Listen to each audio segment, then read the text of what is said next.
Quero convidar você a abrir a palavra, Mateus capítulo 21. Nós vamos ler os versículos 12 e 13.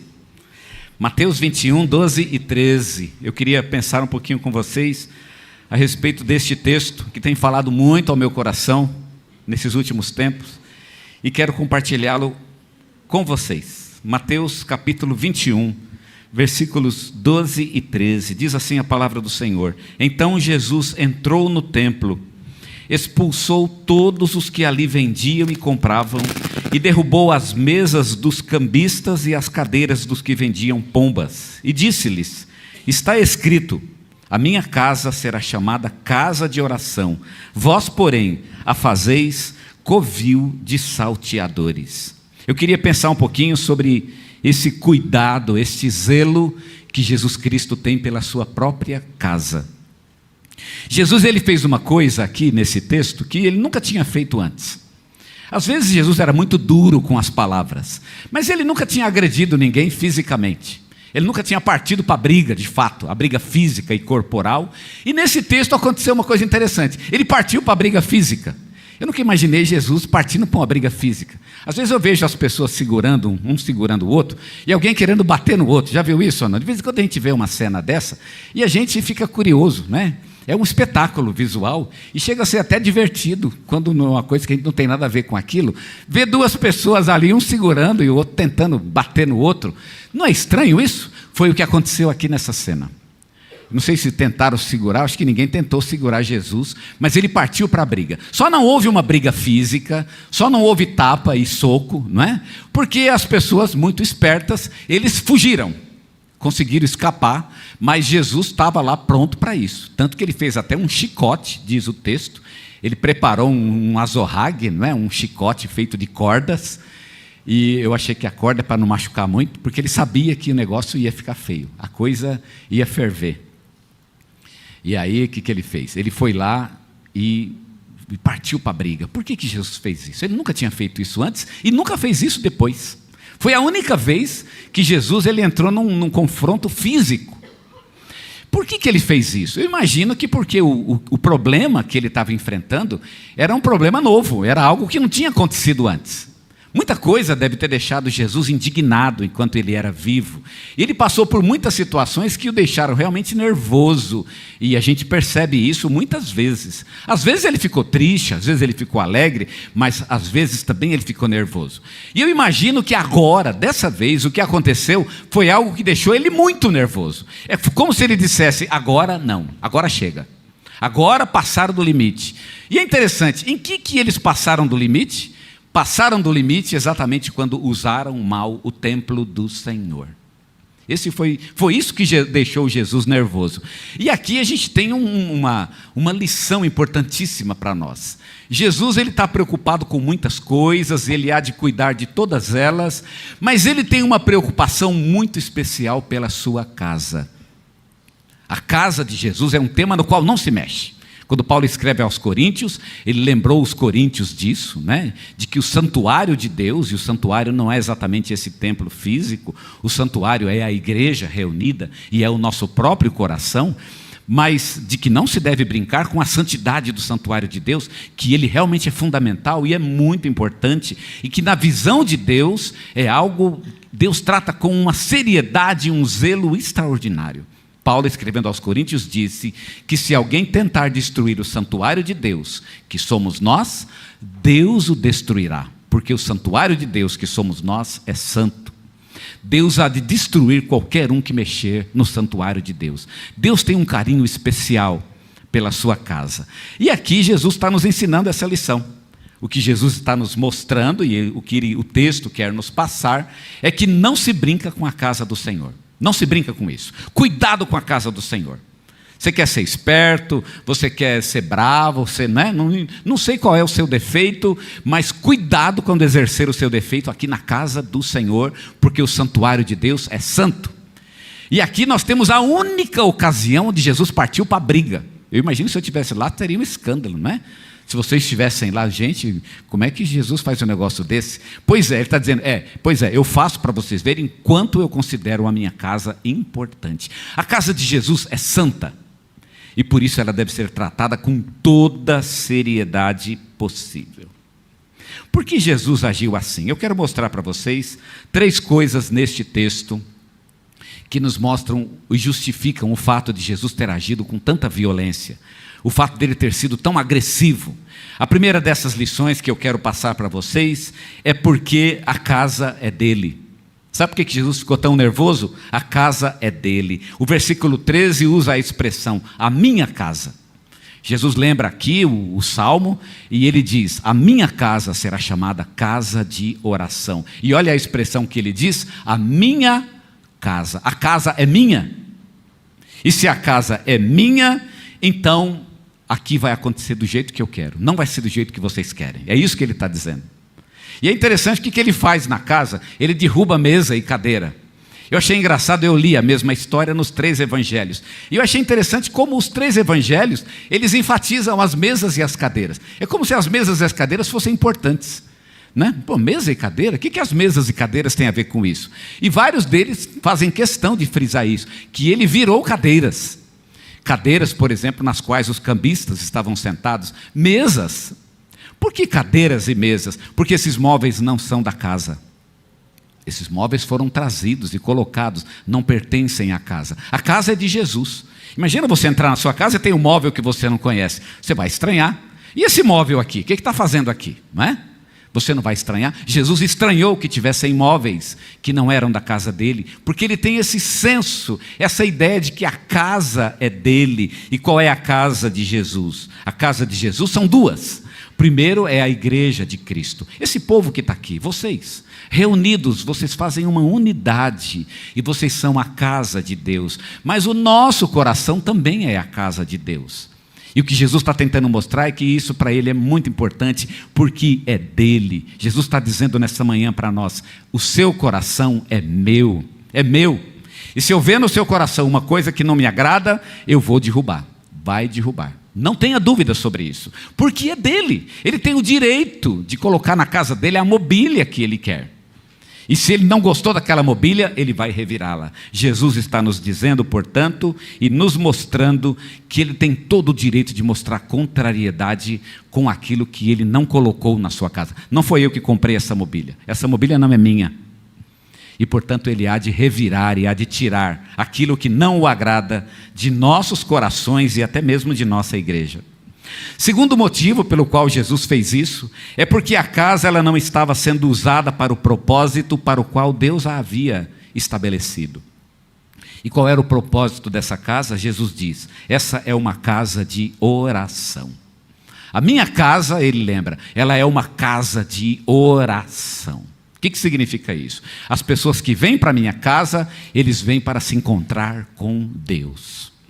Você quer, né, quer ficar forte, né, fisicamente? Vai na academia. Você quer se divertir? Vai no parque. Tá certo? Você quer comer bem? Vai no restaurante. Mas se você vier aqui, você vai encontrar Deus. É isso que Jesus está querendo dizer. Se você entrar por essa porta, você vai encontrar Deus aqui dentro. Esse é o objetivo. Jesus está dizendo exatamente isso. Esse é o lugar de encontrar Deus, de falar com Deus. É o lugar onde Deus quer encontrar vocês. E Ele quer ter um contato, uma comunhão, um relacionamento íntimo, verdadeiro e pessoal com vocês. Jesus está dizendo que o propósito da sua casa é espiritual. E o que estava acontecendo ali é que aquela casa não estava sendo usada para objetivos espirituais. Mudou o sentido. Perdeu o objetivo. De repente não é mais espiritual. Já parou para pensar no que isso significa quando eu penso que a casa é o meu próprio coração? O objetivo do meu coração é encontrar Deus. Ele é o meu ponto de contato com Deus. E é como se Jesus estivesse dizendo, você tem que proteger o seu coração. E eu vou proteger. Porque o seu coração é o lugar onde eu vou falar com você. Esse lugar tem que ser protegido. Toda vez que estivermos ali, dentro do seu coração, quando a igreja se reúne em adoração, aquele momento é o momento de Deus. Deus acha esse momento precioso, é o contato que Ele tem conosco. E Ele acha esse momento lindo, precioso, e Ele valoriza este momento. A casa de Deus é o lugar onde as pessoas encontram Deus e conversam com Ele. A minha casa será chamada casa de oração. Quando leio esse texto, eu penso em mim mesmo e no meu coração. E eu posso pensar em meu coração, tocar nele e dizer: esta casa, o meu coração, é uma casa de oração. É o lugar onde eu estou na presença de Deus. Eu preciso proteger este lugar, porque esse é o objetivo. Foi para isso que Deus deu um coração para mim, e foi para isso que Deus estabeleceu a sua igreja. Aquela casa não estava sendo usada para o propósito para o qual Deus a tinha estabelecido. Em terceiro lugar e último, Jesus ficou muito nervoso também, porque as pessoas que estavam na casa não eram qualificadas para estarem ali. Quando Jesus ele começou a expulsar aquelas pessoas, ele disse que elas estavam fazendo daquela casa um covil de salteadores. O que é um covil de salteadores? Salteador, você sabe, é o ladrão. E o covil do salteador é para onde o ladrão vai depois que ele roubou. Porque ele rouba e ele vai para algum lugar, né? Eu acho que eu nunca tive essa função, então eu não sei exatamente aonde é, mas eu imagino que o ladrão ele rouba e ele tem que ter um plano. Ele não pode simplesmente sair por aí: eu acabei de roubar, vou no cinema, ou vou comer no restaurante chique, não é? Ele espera um pouco, primeiro ele tem que estabelecer o que foi roubado. Então ele vai para o covil dos ladrões. Lembra do Alibaba e os 40 ladrões? O covil era o lugar para onde os ladrões iam. Pois muito bem, a casa de Deus, ela não pode ser usada para esse propósito. Não é um covil de salteadores. Não é um lugar para onde eu vou para me esconder. E nem é um lugar para onde eu vou para levar o produto do meu roubo, do meu egoísmo, do meu orgulho pessoal, nada disso. A casa de Deus não é covil de salteadores, é isso que Jesus está dizendo. E eu acho interessante ele aqui usar a expressão. Essa expressão covil de salteadores, ela foi usada por Jeremias, num sermão que Jeremias pregou no capítulo 7. E ele pregou na porta, inclusive. Jeremias não entrou no templo, e ele ficou da porta, e Deus disse para ele: Jeremias, pregue da porta. E Jeremias prega o sermão da porta, e ele não entra no templo exatamente para mostrar que Deus não estava naquele lugar. Deus está falando do lado de fora, porque eu não estou lá dentro. O que está acontecendo ali não está de acordo com a minha vontade, e é por isso que Jeremias prega este sermão do lado de fora. Mas é interessante aqui Jesus usar a expressão ladrão. Vocês são ladrões. Eu imagino primeiramente que eles não eram ladrões no sentido da palavra. Mesmo que eles aumentassem um pouco o preço, eu penso, né? Não era um sentido de roubo. As pessoas iam lá e compravam e pagavam. Ainda que talvez o que eles vendiam era um pouco mais caro, eu imagino que os que pagavam aceitavam aquilo, né? Eu vou comprar aqui. Podia comprar mais barato lá na rua, mas vou comprar aqui mesmo. Até para ajudar, de repente. Talvez tivesse essa ideia. Então a ideia do roubo não é exatamente roubo no sentido da palavra, mas é o ladrão no sentido espiritual. E o que é um ladrão no sentido espiritual? O ladrão é aquele que é o pior tipo de pessoa que você pode colocar na tua casa. Gente, coloca outro tipo de gente, mas ladrão não. Sabe por quê? Porque o ladrão ele vai chegar na tua casa e vai levar o que você tem. Já pensou, você tem uma pessoa na sua casa e é ladrão? Você está com ele lá na mesa, batendo um papo, conversando, de repente o celular toca, e aí você atende o celular, e a pessoa diz: olha, cara, eu não quero falar nada, mas esse cara que está na tua mesa, ele é ladrão, cuidado. O que você vai pensar? O que você vai fazer? Você não vai ficar esperto? É ladrão. Mulher, bota, né? Coloca, esconde tudo aí, não é? Esconde relógio, esconde celular, esconde o que pode. Por quê? Porque essa pessoa não veio para trazer nada, ela veio para tirar, ela veio para roubar, ela veio para diminuir, ela veio para subtrair. Aquilo que era bom vai ficar menos bom depois que ele for embora. Aquilo que estava lá não vai estar mais lá depois que ele sair. A pessoa entrou para tirar, não entrou para trazer nada. O ladrão é o pior tipo de pessoa que se pode colocar numa casa. Sabe por quê? Porque ele é o egoísta. Ele só está pensando em si mesmo. Ele só está preocupado com o seu próprio conforto, com o seu próprio prazer. Ele não está preocupado com as pessoas. E o que Jesus está tentando nos mostrar é que a gente precisa tomar cuidado com as pessoas que a gente coloca na vida. Porque muitas vezes é ladrão de sentimento.